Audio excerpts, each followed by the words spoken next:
eles estão dando umas dicas bem legais.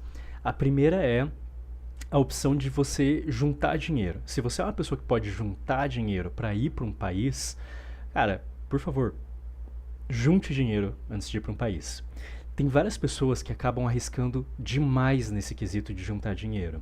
Eu conheci vários casos, aqui eu tô falando de fora de terapia mesmo, tá? Casos pessoais, assim, de pessoas que eu conheci na vida pessoal, que foram, né, para fora e venderam casa, venderam carro, venderam várias coisas, inviabilizaram bastante o retorno ao Brasil.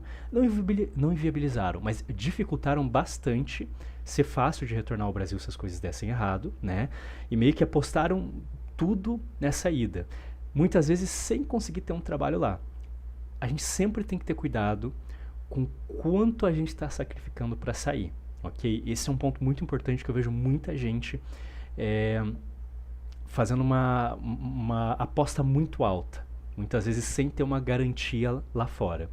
E aqui eles estão falando também, ok, a questão de conseguir um emprego o mais rápido possível, inclusive tentar pegar um emprego já, procurar emprego, conseguir um emprego pelo Brasil. Gente, isso é uma coisa bem interessante. Hoje em dia a gente tem um mundo bastante globalizado aí em vários sentidos, né? Então, muitas vezes tem empregos que são completamente de maneira online, certo? E que às vezes a gente pode estar... a área de TI, por exemplo, é uma área ótima para você conseguir arranjar um emprego em outro país sem precisar sair desse país, né, do Brasil. Você consegue lá e às vezes isso faz com que você consiga muito mais facilmente ir para outro país, ok? Vou dar o exemplo de Portugal.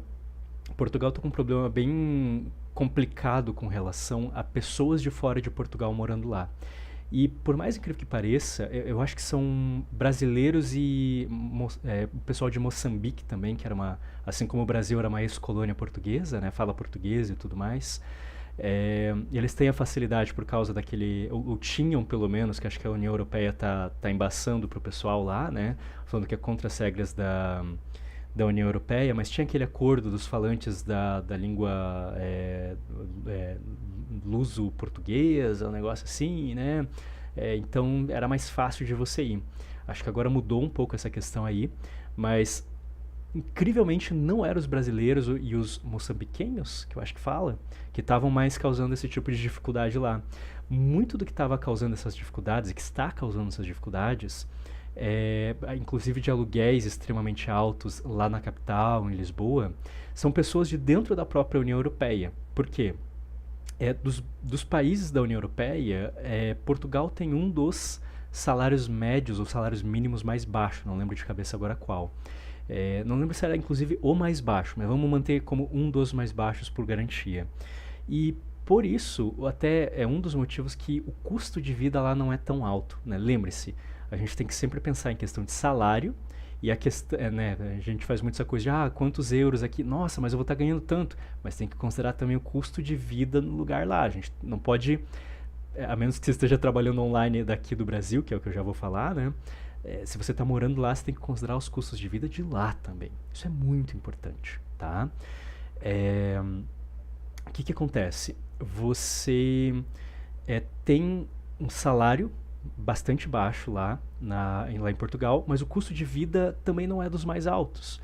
Então, com um bom salário lá, vamos dizer, você consegue ter uma qualidade de vida muito boa em Portugal, que você não conseguiria com o mesmo valor em países com custo de vida mais alto. Então, tem muitas pessoas de países como, se não me engano, França, Alemanha, países mais consolidados que têm um custo de vida mais alta, mas também salários mais altos, que eles fazem o seguinte: justamente por essa facilidade de você ir de um país para outro para morar lá, o pessoal ele arranja um trabalho home office, um trabalho online do país de origem, tipo França, Alemanha ou alguma coisa assim, e se muda para viver em Portugal e ganhando um salário mais alto do país de origem, pagando impostos do país lá de origem, né? Ele tem uma qualidade de vida, quem sabe, maior ali em Portugal ou algo do gênero. Então essa é uma sacada que muitas pessoas estão fazendo na Europa e isso tem sido um problema bastante grande para a questão de aluguel, de ter muita gente morando em Lisboa e próximo ali, né, Porto, outras regiões. Inclusive, tem pessoas que, na verdade, são aposentadas de outros países e que daí fazem de ir viver em Portugal também. Então, isso tem movimentos de larga escala de pessoas fazendo isso dentro da União Europeia, né?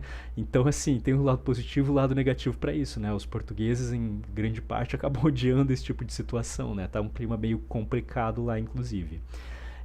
Mas acontece que isso é uma realidade, essa é uma possibilidade. Então, muitas vezes tem pessoas que morando aqui no Brasil estão com trabalho no exterior, estão ganhando em dólares, estão ganhando em euros ou qualquer outra coisa assim. E isso facilita para a pessoa morar muitas vezes nesses países também.